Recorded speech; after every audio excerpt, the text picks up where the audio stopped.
Meus irmãos, vamos abrir a Escritura na segunda carta que Paulo escreveu aos Coríntios. Segunda aos Coríntios, no capítulo 1,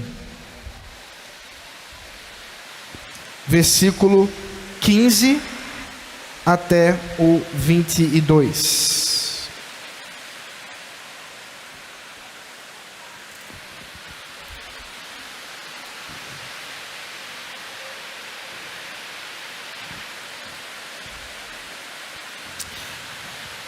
Gente, ninguém vai para a praia hoje. Vamos ouvir a palavra do Senhor. Segunda carta de Paulo aos Coríntios, capítulo 1, versículo 15 ao 22. Ouçam com atenção. Deus está falando com a igreja. Com esta confiança, eu queria primeiro ir encontrar-me com vocês, para que tivessem um segundo benefício. Queria, ao passar por aí, dirigir-me à Macedônia e da Macedônia voltar a encontrar-me com vocês, sendo então encaminhado por vocês para a Judéia. Ora, ao querer isso, será que agi com leviandade? Ou ao tomar decisões, será que decido segundo a carne, de modo que haja em mim simultaneamente o sim, sim e o não, não?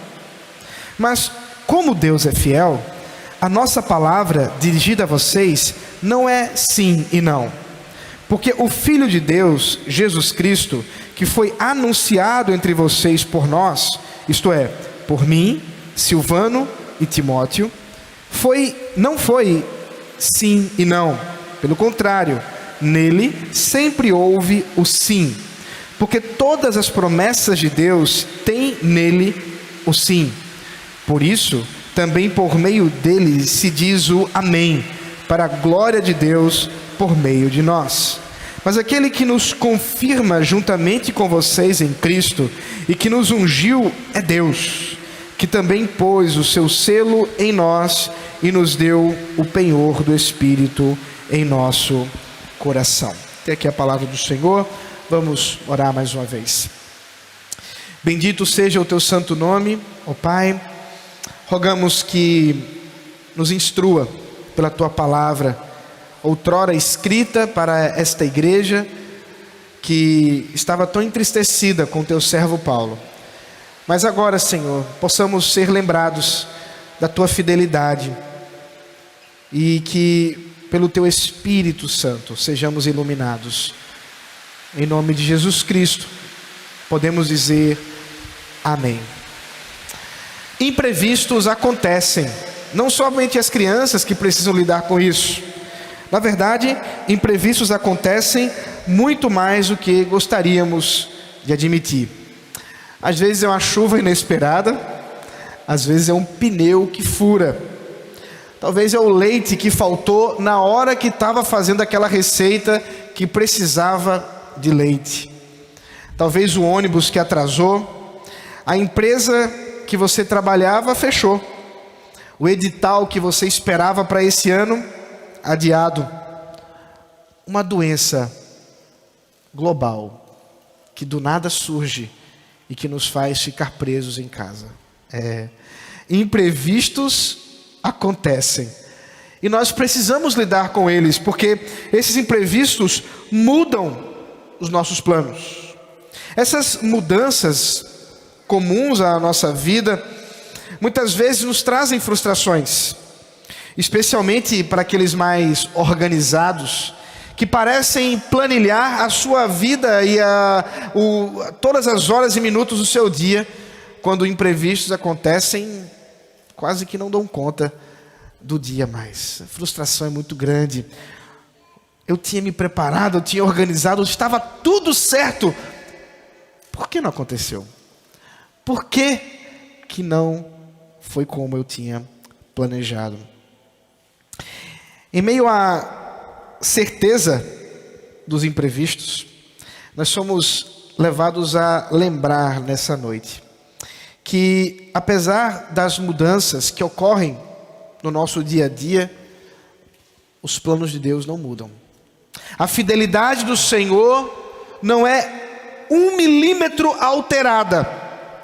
Na verdade, como veremos, a fidelidade da salvação em Jesus Cristo, muito diferente dos nossos planos, é impossível de ser mudada, porque é o próprio Deus poderoso quem nos garante. Os planos do Senhor são imutáveis. Quando Paulo escreve esta carta, já conversamos sobre isso, ele está escrevendo muito possivelmente de Éfeso, tendo acabado de receber a visita de Timóteo, que volta da própria região da Acaia, tendo vindo ali de Corinto, trazendo notícias daquela região. É possível, portanto, que quando Timóteo chega a Paulo, dizendo do que estava acontecendo com a igreja de Corinto, tenha comunicado que alguns estavam muito chateados com Paulo. Muitos estavam tristes porque Paulo havia prometido, como ele mesmo relata aqui, que estaria com eles, iria ao encontro deles, saindo de onde ele estava, ali na região da Ásia Menor, com a finalidade de chegar na Macedônia, mas passando pela Acaia, passando ali pela Grécia, onde ele se encontraria com aqueles irmãos, iria até a Macedônia, onde ele precisava encontrar com alguns irmãos, havia algumas demandas, voltaria, portanto, para encontrar com eles, e então, enviado pela igreja de Corinto e pelos irmãos daquela região da Acaia, seria a sua viagem para Judeia. Esse era o plano, mas isso não aconteceu. Paulo não explica. Ele não nos diz, e nem mesmo em Atos dos Apóstolos, nós temos alguma coisa que nos ajude a compreender com mais detalhes o que, afinal de contas, motivou Paulo a mudar os planos. Talvez nós podemos imaginar que, mediante a visita anterior que ele relata não ter sido muito produtiva, e nem tampouco por causa da carta que ele escreve antes dessa, uma carta cheia de amargura e tristeza, que parece que ele se arrepende de ter escrito essa carta por causa da dureza que ele escreveu. E eu não estou me referindo à primeira carta aos Coríntios que nós temos no cânon. É uma carta intermediária que não foi preservada pela igreja, porque certamente não estava dentre aquelas que nos interessariam mediante a vontade do Senhor. O fato é que Paulo mudou os planos, e isso trouxe grande tristeza e frustração para os irmãos de Corinto. E agora, ouvindo essa notícia, agora nesse primeiro capítulo ainda, iniciando a carta, Paulo deseja lembrar-lhes de algumas coisas. Perceba, ele não está se justificando, mas ele precisa mostrar àqueles irmãos que os planos mudam, os nossos planos mudam, mas Deus não. Eles precisam ser lembrados, e perceba como Paulo tem a sensibilidade de captar situações do cotidiano e fazer aplicações teológicas, de ensino, porque para Paulo, e a Bíblia é assim tão clara, não há uma distinção entre teologia e prática, essas coisas estão emaranhadas, estão unidas. E assim, a acusação de ser leviano, de talvez ter tomado decisões que eram da carne, como diz o texto, que eram mundanas, e não decisões, planos de Deus, cairia por terra, porque o ponto de Paulo é, olha, aqui não está uma evidência da falha do apóstolo, mas uma clareza de que até quando os nossos planos falham, Deus não falha. Deus não muda. Queridos, é nesse sentido que vamos caminhar nessa noite. É sobre isso que eu quero tratar a partir do texto. Os nossos planos mudam, Deus não. Versículo 15 ao 17, Paulo relata exatamente a mudança dos planos. Ele diz: com esta confiança, eu queria primeiro ir encontrar encontrar-me com vocês. Que confiança! Bom, no último sermão da exposição dessa segunda carta, o reverendo Gustavo esteve tratando exatamente sobre esse relacionamento que Paulo demonstra ter com esta igreja. Isso está nos versículos de 12 a 14. E como que ele olha para a igreja com carinho, e especialmente como ele percebe o chamado que Deus lhe deu para servir àqueles irmãos, para ser uma testemunha para com aqueles irmãos. E, portanto, certo de que Deus o chamou para cuidar deles, ele diz: confiado nisto, eu gostaria de encontrar com vocês. Era este o plano, para que mais uma vez nós pudéssemos trocar. E ele diz, para que tivessem um segundo benefício. A ideia talvez seja que Paulo entende que a presença dele daria oportunidade à igreja para que servisse também a ele mesmo, Paulo, que por tanto tempo serviu àquela igreja. E a ideia, portanto, é que eles teriam uma outra oportunidade de auxiliá-lo, porque o objetivo era ser enviado à Judeia. Mas não foi isso que aconteceu. Ele diz, ele queria fazer isso. Esse era o desejo.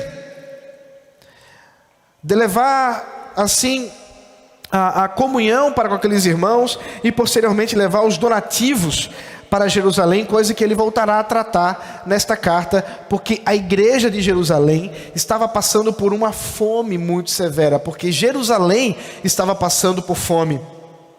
E exatamente porque a igreja sofria à distância, os irmãos precisavam ali separar algum recurso para que, sendo enviado pelo apóstolo Paulo, pudessem suprir as carências daqueles irmãos em Jerusalém. Esse era o objetivo de Paulo, mas os planos mudaram.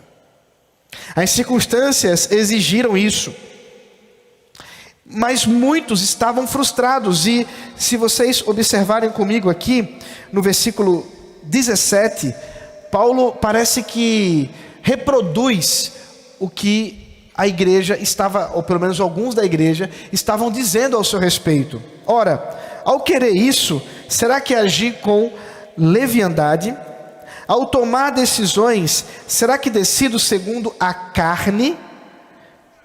De modo que haja em mim simultaneamente sim, sim e não, não? São perguntas. Claro que essas perguntas exigem uma resposta. Não.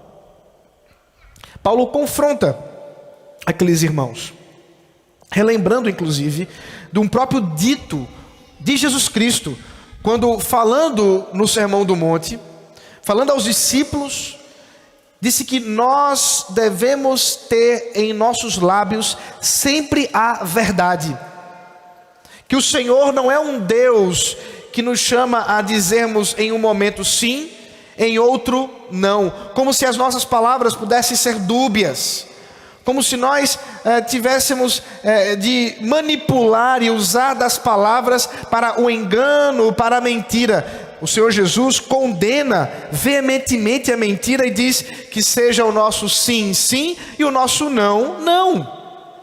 E que Paulo agora, relembrando aquilo que o Senhor Jesus havia ensinado, e que certamente a igreja conhecia pelo próprio relato de Paulo sobre a verdade, era que eles precisavam ser lembrados disso, e que apesar da mudança de planos, isso não trazia demérito para com Paulo. Parece que os amados da igreja de Corinto estavam como que crianças que, ao ouvirem dos seus pais que a chuva lhes impedirá de ir à praia, ficam extremamente birrentos, cheios de mimimi, porque não compreendem que não há condições do plano dar continuidade diante da chuva. Eles não estavam entendendo que as coisas mudaram. Sejam lá quais motivações levaram a isso. Paulo não se explica, como eu disse. Pelo contrário, porque isso não é o objetivo. Isso não é o que mais valia para ele gastar papel e caneta, para ele gastar recursos enviando a carta, se explicando dos motivos que o levaram ou não a deixar de ir a Corinto. Mas ele deseja fazer uma reflexão teológica sobre a imutabilidade do Deus triuno. Esse é o apóstolo Paulo. De um limão faz uma limonada. É isso que nós vemos a partir do versículo 18. Veja comigo. Mas, como Deus é fiel, a nossa palavra dirigida a vocês não é sim e não. Em que, portanto, está fundamentada a palavra de Paulo? Em que, portanto, estão fundamentados os ensinos que Paulo por tanto tempo testemunhou para com aquela igreja? Numa declaração teológica objetiva e clara: Deus é fiel. Entenda, apesar do slogan bonito, muito mais do que colocar isso no adesivo de um carro, há uma reflexão a ser tratada aqui. A fidelidade de Deus nos dá, portanto, a convicção de que diante dos nossos planos frustrados, os planos de Deus sempre são executados exatamente como Ele os havia prometido. Veja comigo ainda o texto.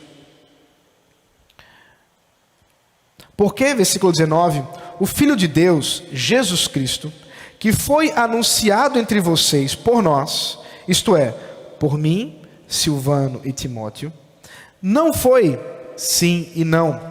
Pelo contrário, nele sempre houve o sim.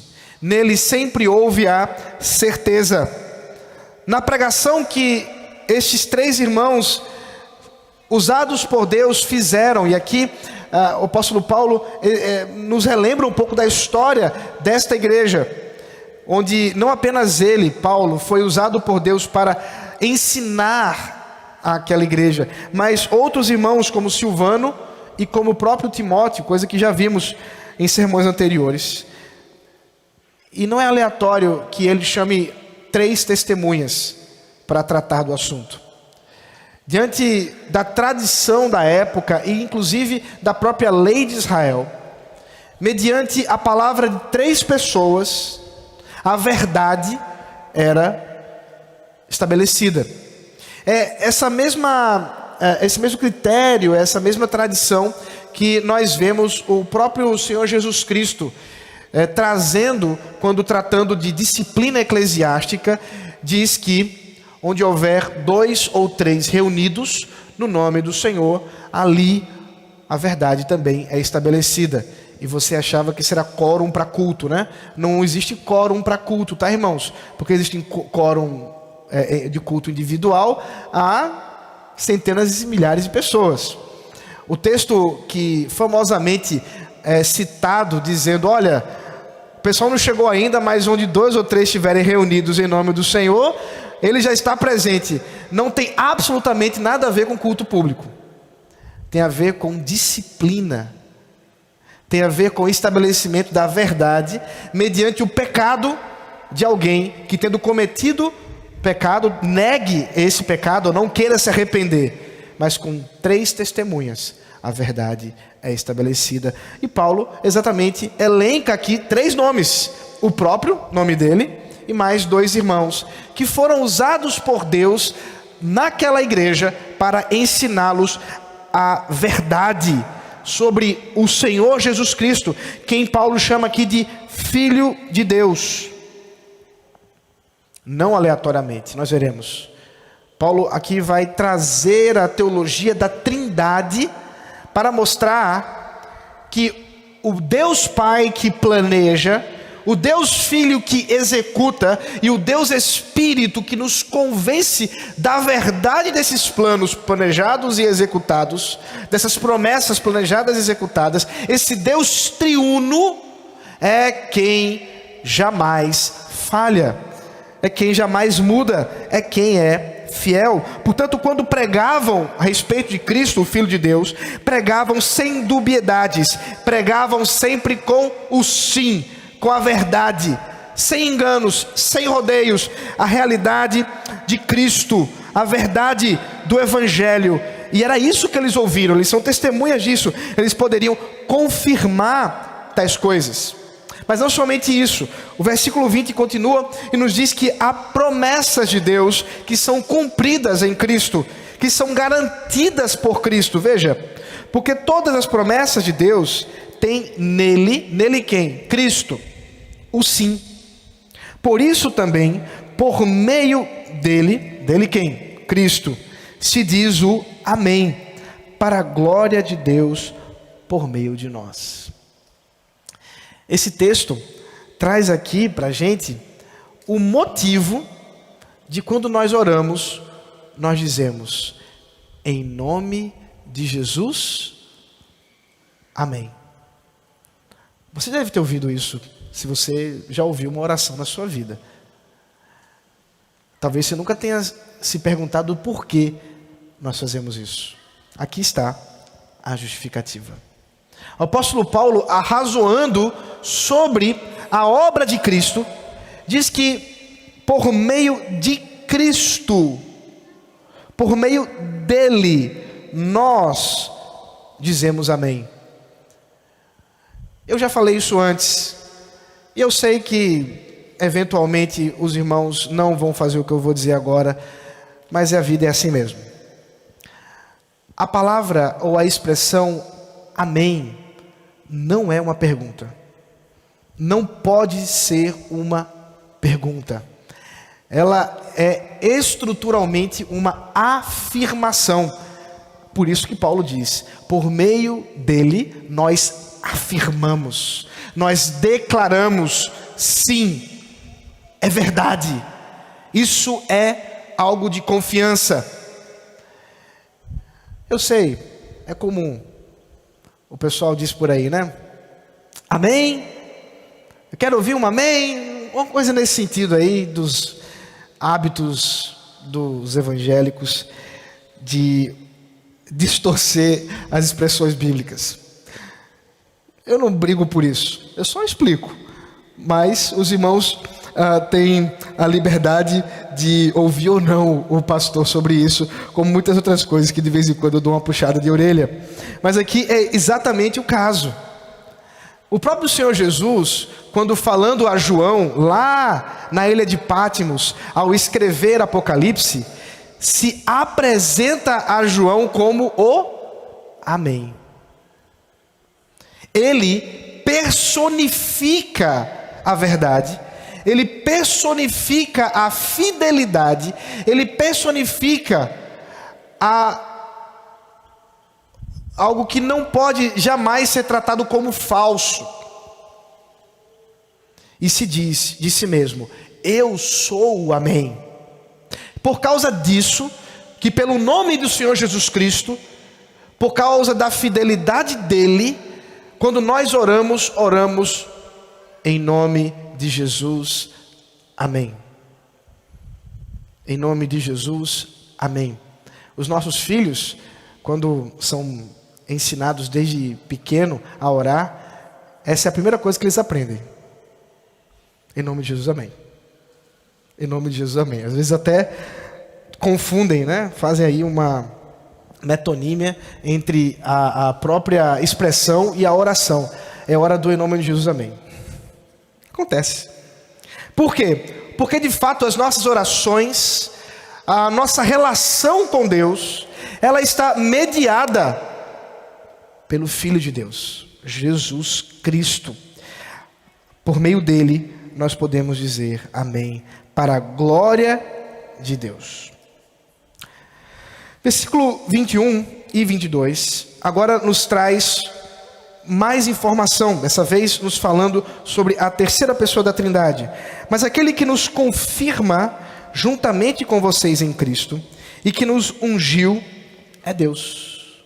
Quem é este que nos confirma? Ele explica que também pôs o seu selo em nós e nos deu o penhor do Espírito em nosso coração.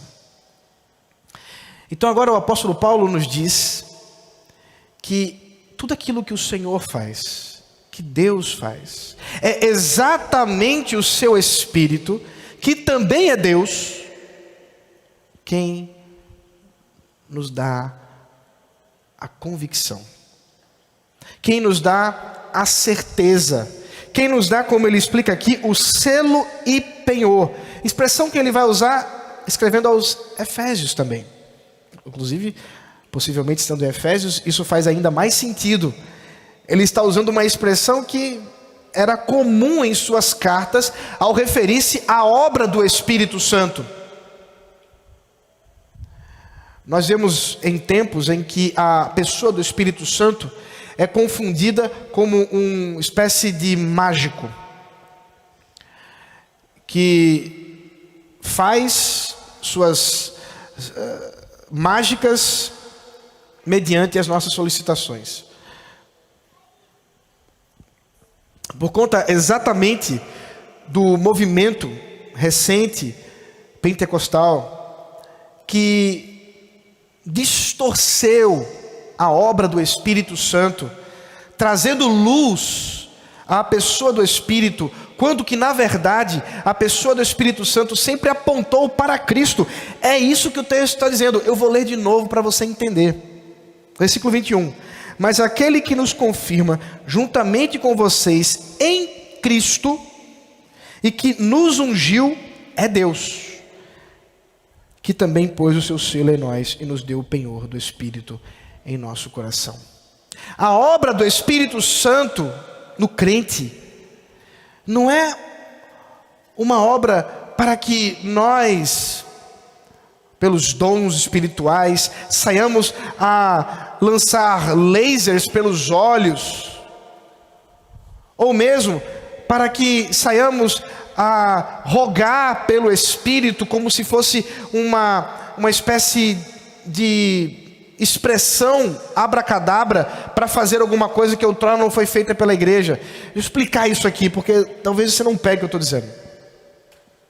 Muitas vezes, eu não estou dizendo que todos pensam assim, dentro dos arraiais evangélicos, especialmente na história do pentecostalismo, foi dito que o Espírito Santo foi esquecido, que a igreja, durante séculos, negligenciou o Espírito e a sua obra, e que agora esse movimento, iniciado em meados do início do século XX, tem por finalidade fazer com que o Espírito Santo seja trazido à vida da igreja, e é por meio desse Espírito que a igreja manifesta poderes, grandes coisas. Isso foi e tem sido ensinado, mas simplesmente não é o que nós encontramos nem nas Escrituras, muito menos na história. É curioso imaginar, por exemplo, que João Calvino, século XVI, foi chamado de teólogo do Espírito Santo, porque gastou em sua obra mais importante, as Institutas da religião cristã, uma grande sessão para tratar sobre a obra do Espírito. Mas toda a obra do Espírito que nós vemos ser extraída das Escrituras é exatamente uma forma de testificar e testemunhar, não do Espírito, de Cristo. Não foi exatamente isso que Jesus disse quando, subindo aos céus, na presença dos discípulos, ele disse: olha, fiquem aqui, descerá poder, para que vocês testemunhem, não a respeito do Espírito, para que testemunhem a respeito dele, Cristo. Portanto, toda a obra do Espírito está envolvida exatamente em nós glorificarmos e exaltarmos a Cristo. Assim ele é chamado aqui de selo, de penhor. O selo nessa época geralmente estava associado a um uso de cera aquecida com um sinete, muitas vezes era um anel, que era pressionado para que aquele símbolo vinculado ao anel, ou seja lá o que for do sinete, fosse ali colado àquele objeto, aquela coisa. E aquele selo estava destinado a quem quer que fosse, para que somente aquela pessoa endereçada pudesse quebrar o selo e, portanto, ler aquele documento, aquela carta, o que quer que fosse. Mas somente teria autoridade aquele que realmente teve como propósito, objetivo original, o selo. Portanto, quando Paulo, por meio de um símbolo, ilustra a obra do Espírito em nosso coração, o que ele está dizendo é que Deus que habita em nós, o Espírito de Deus, ele é em nós como uma cera que nos cola, que nos une ao próprio Deus, sendo, portanto, esse selo inquebrável. E essa união que temos com Cristo, que temos com Deus, inquebrável, é garantida pelo próprio Deus, portanto, imutável. Assim como também o penhor.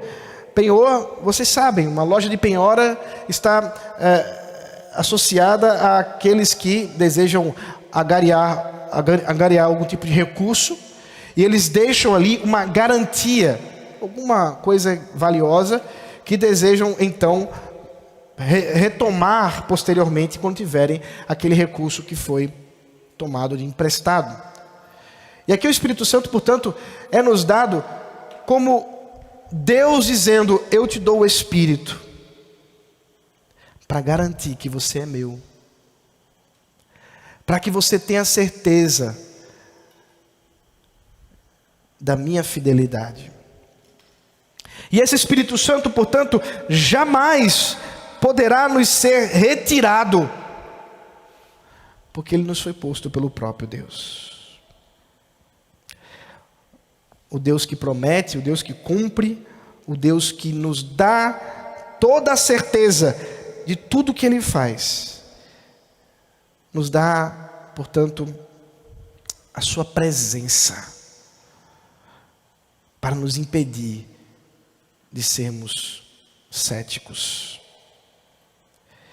de olharmos para esse mundo em que as coisas mudam, não é mesmo? Os mais velhos costumam dizer, e eu acho que eu estou ficando velho porque eu estou falando muito isso, no meu tempo era diferente. Com um certo saudosismo, com uma certa expectativa de que essas mudanças que ocorrem a todo momento em nossa sociedade são mudanças para pior. E como disse um de nossos presbíteros sexta-feira na reunião do conselho: e vocês querem o quê? Que as coisas melhorem? Mas não é assim mesmo. Diante das coisas que se amontoam em dificuldades para a nossa vida, para a vida da igreja, Deus não deixa de ser fiel. Deus não deixa de cumprir os seus planos. E, amados irmãos, quem nos dá essa convicção e essa certeza é o Espírito dele, que não nos permite nos afundarmos no mar do ceticismo, da dúvida, da incredulidade. Amados, não há imprevistos para Deus. Os planos de Deus são perfeitos, como também o seu plano de redenção é perfeito. Assim, nessa noite nós podemos olhar e vermos o nosso chamado a crer. Talvez você veio aqui com dúvidas. Talvez hoje foi um dia difícil, onde dúvidas surgiram no seu coração. Será que é isso mesmo? Será que Deus realmente é isso tudo que dizem por aí? Será que, diante de tantos discursos distintos que nós vemos sendo ditos por aí, será que existe verdade?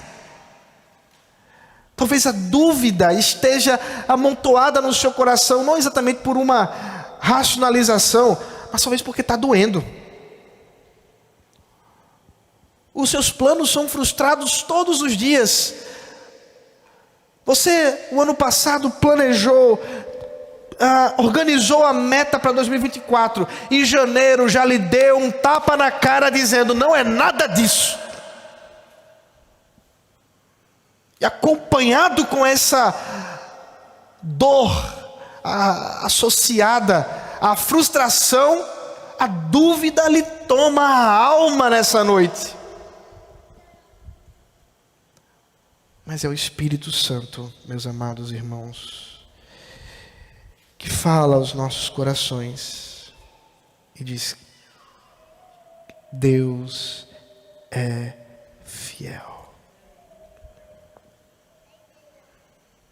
Os homens falham. As nossas expectativas, nossos planos, todos eles podem falhar. Mas Deus é fiel. Ele não falha. Deus é fiel. E a sua fidelidade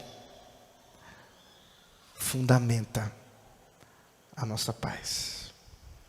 Fundamenta a nossa convicção e certeza para onde estamos indo. Vamos orar. Louvado seja o teu santo nome, ó Pai, porque tu és fiel. E diante das frustrações da vida, nós podemos ter a certeza de que o Senhor não falha, de que o Senhor não nos frustra, e que podemos aprender muito com as mudanças dos planos, dos nossos, mas jamais dos teus planos. Por isso, ó Pai, rogamos que assim como o apóstolo Paulo diz aqui, o teu Espírito venha aos nossos corações, habitando em nós, e nos dando, Senhor, nessa noite, a convicção de crer em Cristo, teu Filho, por meio de quem nós podemos dizer amém. Por meio de quem nós podemos asseverar toda a verdade da tua palavra e duvidar em absolutamente nada. E crermos assim, para a tua honra e glória. Em nome dele, nosso Redentor Jesus Cristo, que oramos. Amém.